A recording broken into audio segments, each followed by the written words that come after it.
What's up, everybody? This is iMac234 or Ian, and this is my Die Maschine map review. Die Maschine? Die Maschine. That's how you pronounce it. There you go. So, for this review, I don't have any notes or anything. I'm just gonna kind of go off from what I've played so far. I think that's the best way to go, instead of having like a full outline, because I just feel like I'll be like too robotic when I say it. So, this will all just be kind of coming from my head. I've played over a day so far of the map, so I think I have a pretty good grasp on the map as a whole. So I feel like this will be a pretty good review because of that. So let's just start off with the map. We'll do map, then we'll do mechanics. That's how we'll do it. Map, the mechanics, the game mechanics. Excuse me. All right. So the map itself. So first off, the map looks really good. The graphics in this game are pretty fantastic, in my opinion. The zombies look like kind of like Mob of the Dead zombies a bit. There's some that have like the barbed wire over them, and then some that have just the regular like German Nazi hats or whatever. So it's a good blend of like Mob and Derisons kind of, I guess. And the zombies look really cool. The plague hounds look insane as well. I like how it's like just this dog that's been like infected by so much toxic that it's just like has bubbles all over it. It's a really cool look for the dog. And then of course the Megaton dude. That's like if Arnold Schwarzenegger was a zombie. He looks really cool. I like him, and then I like the animation when he splits as well, like and turns into like kind of the toxic zombie from BO4 Chaos, kind of, but he's a little bit more intimidating in my opinion. But the splitting animation when he does that is pretty awesome in my opinion. So let's just talk about the map itself, really just the overall outline of it. I think the map as a whole does a really good job of taking like stuff from other maps and kind of putting it into one. Just off the top of my head, like this map takes, obviously there's not in it, so that's one. Another one is Raven the Redwoods with the Dark Ether. I mean, if many of y'all remember that Raven the Redwoods kind of had this, psychedelic mode where you can go in and find new stuff, and this is kind of like the Dark Ether in a sense, where it's nice and colorful, and it's got all this cool stuff going on, and only certain enemies can spawn in there as well, like the Megaton Overlord can only spawn in the Dark Ether section of the map. So I think it's really cool in that sense. And another kind of thing it takes from is from Derizen Drock as well. And you may be wondering, how is DE incorporated some way in this map? Well, it's through the Easter egg actually, and in the cutscenes, really, the mini like in-game cutscenes, like.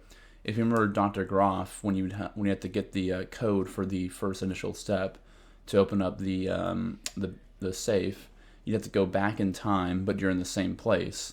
And that's kind of what the Dark Ether does. It's like it kind of takes you back in time, basically, and like shows you like parts of the map where there's something happened and they're putting something in, or someone, Dr. Vogel, saying something, or Orlov is saying something. So like it's a really cool mixture of DE, Not, Rave, and also Shangri-La as well, I think, in terms of its map design, where it's kind of like a circle. Like, if you think about it, Shangri-La is just a big old circle, and so is this map as well. I mean, you go from spawn all the way to the outer plane area, then down to the bunker, and then from the bunker you can actually come back up to spawn. So I think it does take some inspiration from other maps as well. Also, not even from Treyarch Zombies, from Extinction, the exfil mode.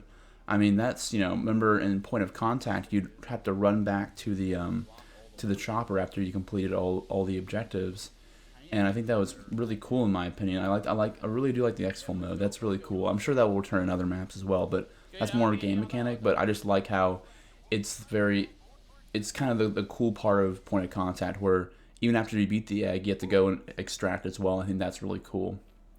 So next, let's talk about the Wonder Weapon. The DIE is actually it's good and not good at the same time.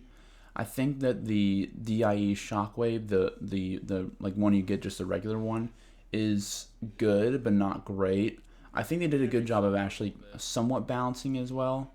I think that it's got kind of a damage. It's not infinite damage by any stretch of the imagination, and I think that it's a good wonder weapon, and the variants are good. The only one variant that I really like, to be honest, is the electric one. Like that's the one that really kills the zombies quick, and also the megatons and the plague hounds and all those big things.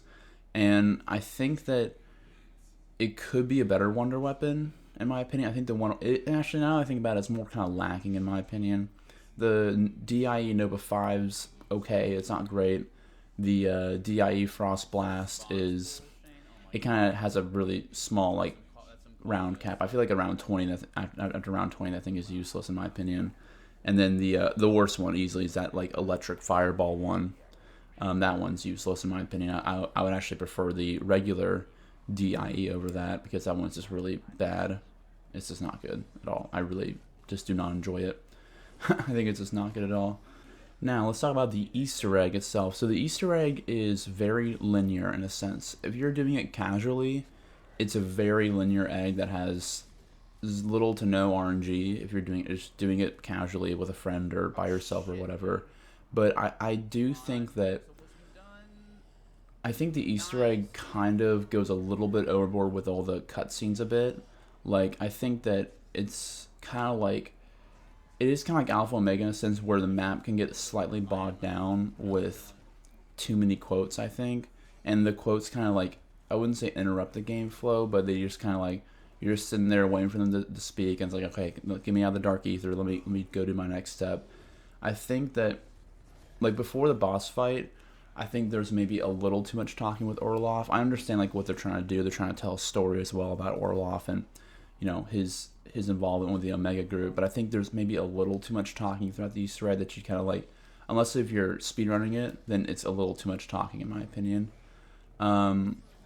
I also think that the boss fight is a tad bit underwhelming, in my opinion. It's a really crazy boss fight. Don't get me wrong, it's really crazy. It's a lot of action, go, go, go. But the problem is with it is that it's really just you're just killing more enemies and defending Orloff, you know, destroying the machine.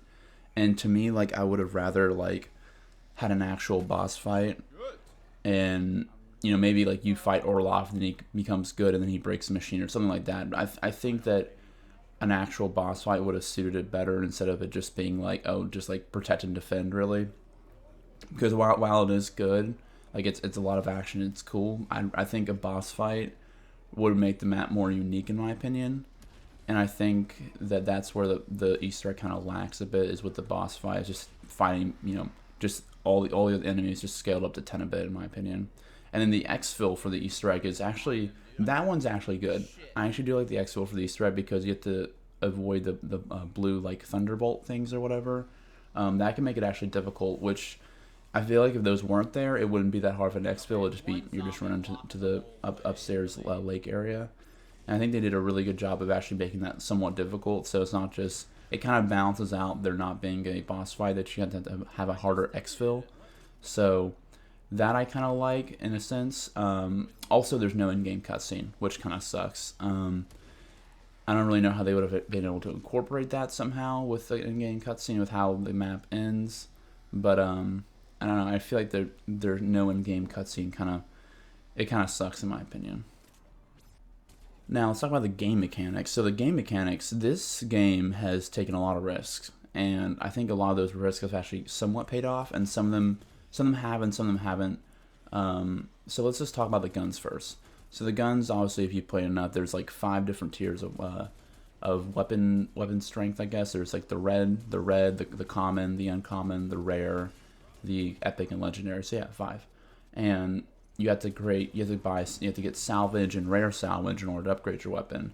And also you also have the pack-a-punch as well, with, you know, you can triple upgrade your weapon, which is insane, in my opinion. But the problem with that is that I think that you kind of run into a problem to where it's actually a little too expensive, in my opinion, like both the pack-a-punch and upgrading your weapons tier, really, because I think that you have to get, I think it's like 500 for green, 1,000 for blue, and then 250 rare salvage 500 red salvage for purple, and 1,000 for legendary, or the yellow version or whatever. And I think that there's a point to where it's attainable, definitely, but it's going to take you like 30 rounds to get 2 weapons that are maybe like 35, honestly. I was playing some last night. It took me forever to get all the salvage needed. And I think that you kind of run into a problem where it's like, oh, that's just way too expensive. I'll just stick with this gun. And I think the problem with it that you can run into is that people won't really want to get another gun. It's just because they've already spent so much money on one gun. And also, to me, the Pack-a-Punch is way too expensive. I was perfectly fine in BO4 with upgrading my weapon 4 times because it was 15,000 overall. But I think 50,000 to me is way too much, and especially that the guns don't seem to match that amount of money that you had to put into it. Like, other than the Gallo, really, which the Gallo is the best weapon in the map, except for the DIE, in my opinion. That weapon is insane. They need to nerf it, and they need to make other guns stronger, because right now I upgrade my Gallo to 50,000, and to be honest, I really just use that gun. I've just been really using that gun, running around and gaining XP. And to me, like, you have to make the Pack-a-Punch. If it's 50,000, the guns coming out of it have to be really strong. And I think that if you don't have a shotgun, it's not really worth it, in my opinion, because the other guns just don't have that much damage output to just the amount of points they're putting in. I mean, think about it. If you want 2 fully upgraded weapons, you have to put in 100,000 points to the Pack-a-Punch, which is insane, just insane.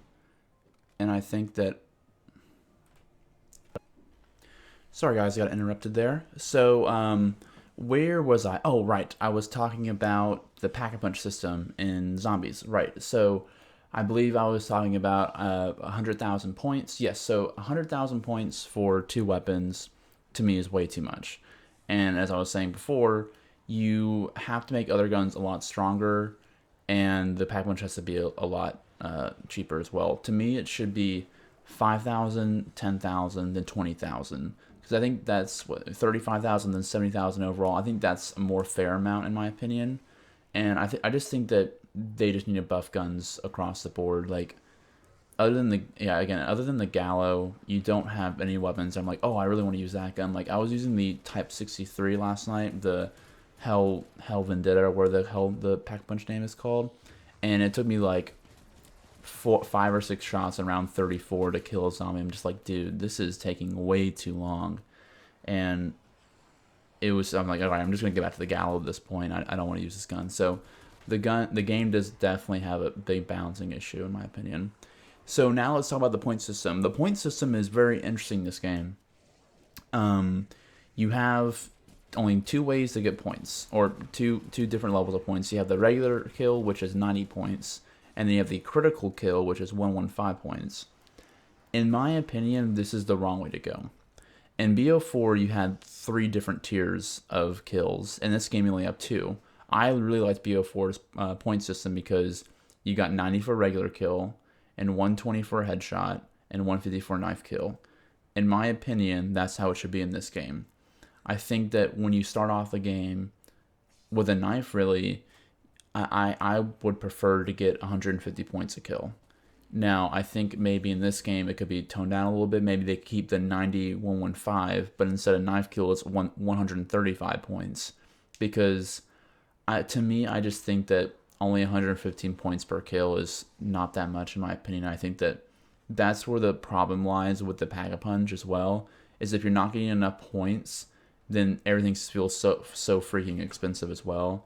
And you just kind of run into this problem where you just don't have enough points, and it's just kind of like, it's just a grind to get more points, really. And also, I think another thing, I was playing last night, I don't know if anyone's noticed this, but after round 25, I believe, there's this new zombie that comes in called the Heavy Zombie. It's basically just a zombie with more health, basically.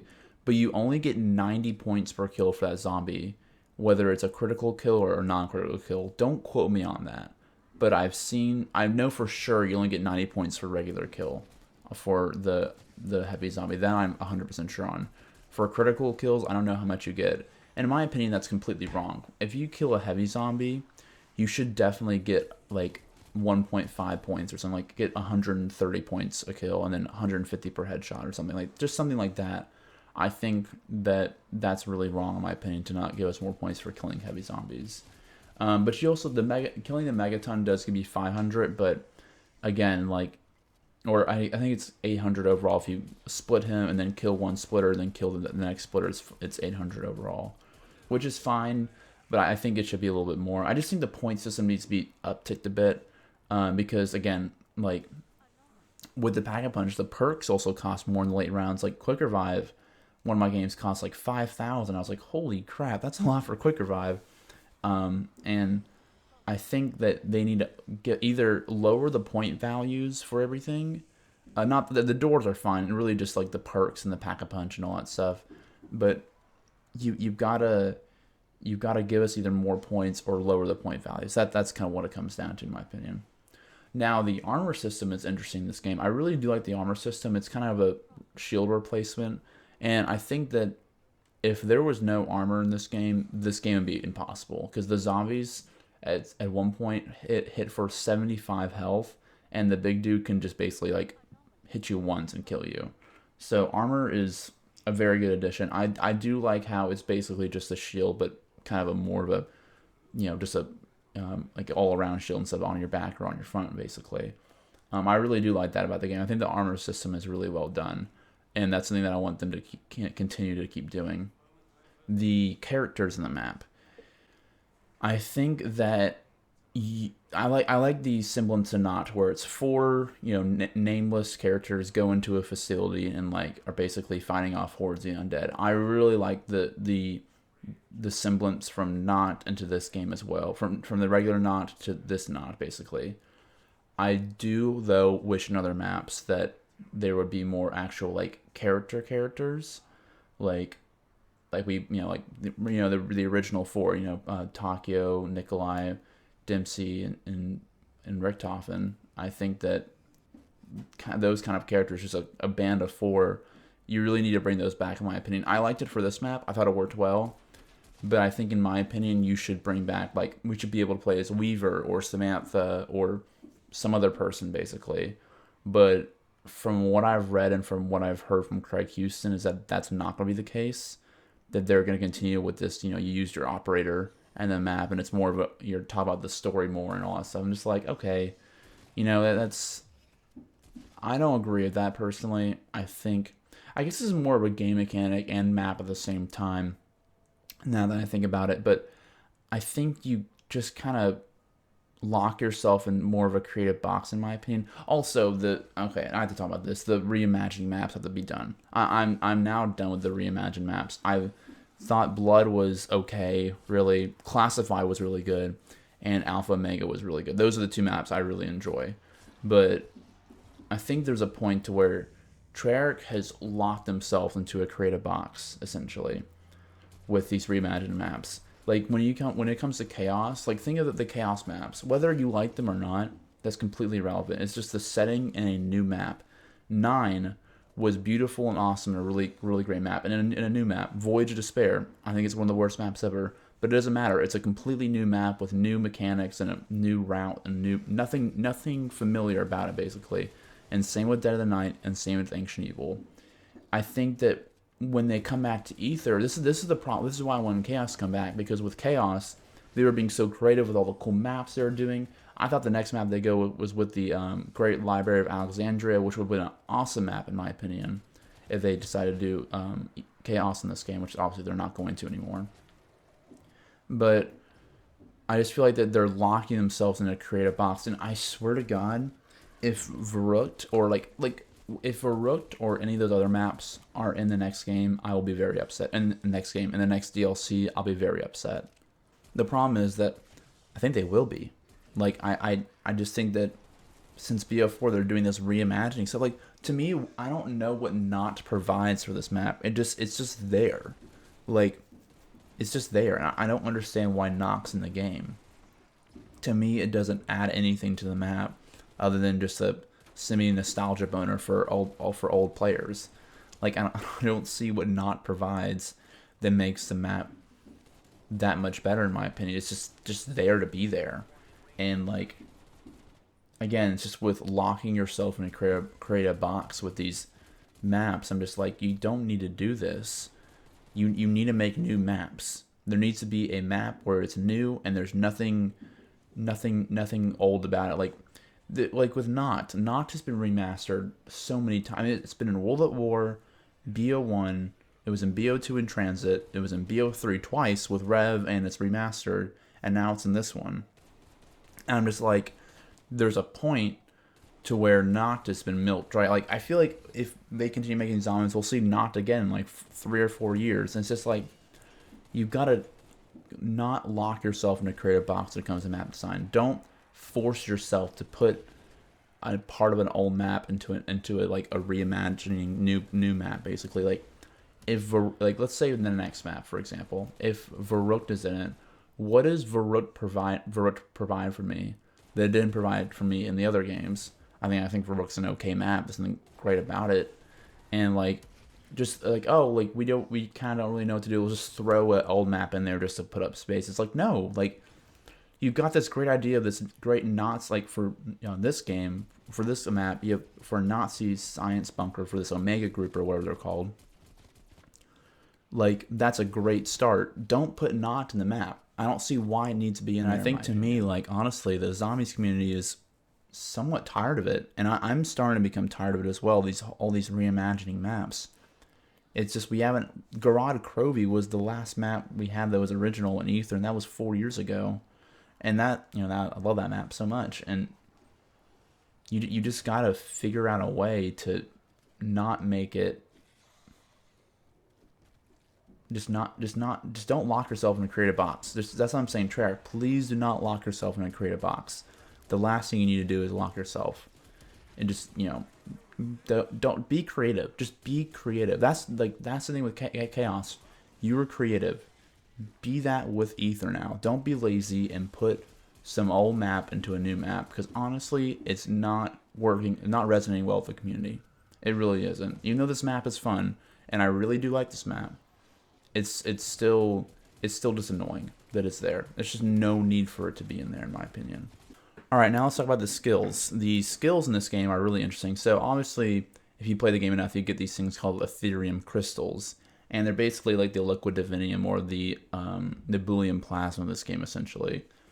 And I really like that how they're integrated. You can upgrade your perks, you can upgrade your weapons, your ammo mods, you can upgrade a lot of things. You upgrade your field upgrades as well. Those you can upgrade and make them great.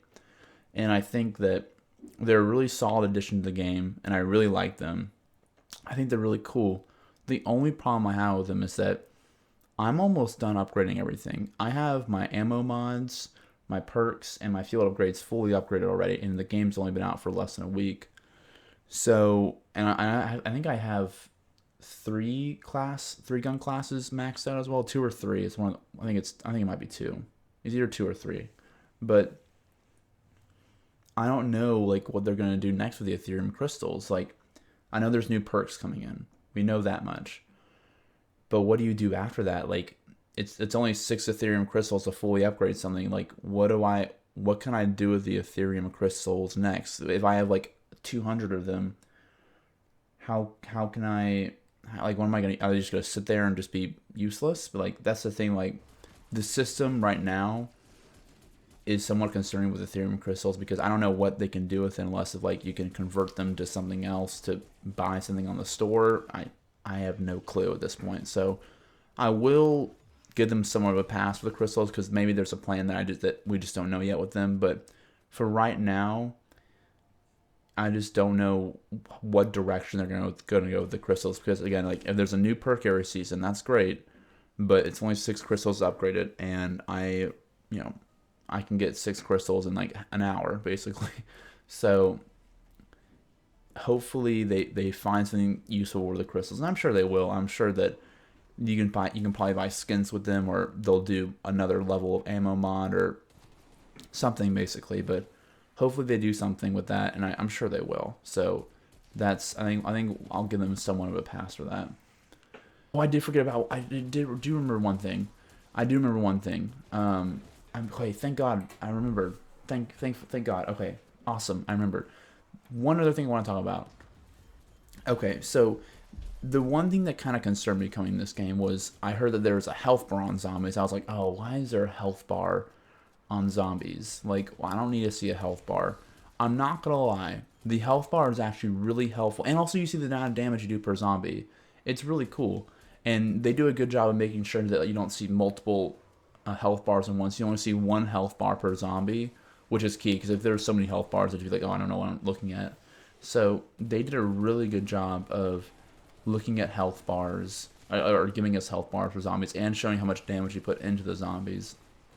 And also another thing that concerned me was like you see like oh plus 90 for a zombie kill. At first I was like I don't really know why you would do that. Like to me that doesn't make any sense in my opinion. But now you cannot convince me that it is not super satisfying that when you kill a lot of zombies in a row, you see all those kills pop up on your kill feed. It's so awesome. It's just like when you throw C4 and you hit it and you kill like 12 zombies, you just see all the zombie eliminations come down. It's actually I'm like, oh yeah, that's badass. Like it is very satisfying to see, just giving us like a just a visual being like, yeah, you just kicked a lot of ass right there. Good job. And I love the extermination medals as well. And also with the chopper gunner, it's so much fun just to rain down on all those zombies and just it's just like target practice. This game does a good job of satisfying you, a really good job of making you feel satisfied when you kill a lot of zombies. So good job on that, Treyarch. You should definitely keep that in because I think you can. If you wanted to take it out, I believe you can, but I'm not taking it off. It's so satisfying to see all those zombie kills pop up. Now I think I'm done. I think I'm done now. Okay, I think I'm done now. Okay, so as I said, the map is a B+/B, and then the game mechanics will be. After I said that about the satisfaction of seeing all the zombies being killed and the chopper gunner, I might give it a B. I'll give it like a higher, somewhat high B. I'd say like I still give it a B though, because I think there's something they need to figure out with the crystals and the point system as well, and also the salvage drops as well. They need to make those a little bit more common as well. Also the point system or the point values for certain things as well. So I'll give the map a B+/B, and I'll give the game mechanics a B. All right, now I think I'm done. Guys, thank you so much for watching. I know I kind of rambled on a bit, but I had a lot to talk about with this map, and really just I think that my reviews in the future won't be as long because I won't have to talk about the game mechanics unless they update them a lot, which I'm sure they will. I'm sure they will. So I might be talking about it again, but this is more of a comprehensive review instead of just a simple map review. So yeah, I think we're about 29 minutes now. Yeah, about 29 minutes. All right. Well, guys, again, thank you so much for watching. My Twitch will be in the description if you want to go watch me there. I'm usually live every day, except Mondays because I have school, which kind of blows, but it's whatever. But yeah. All right, guys, I will see you all later. Hope you have a good rest of the day. Peace out.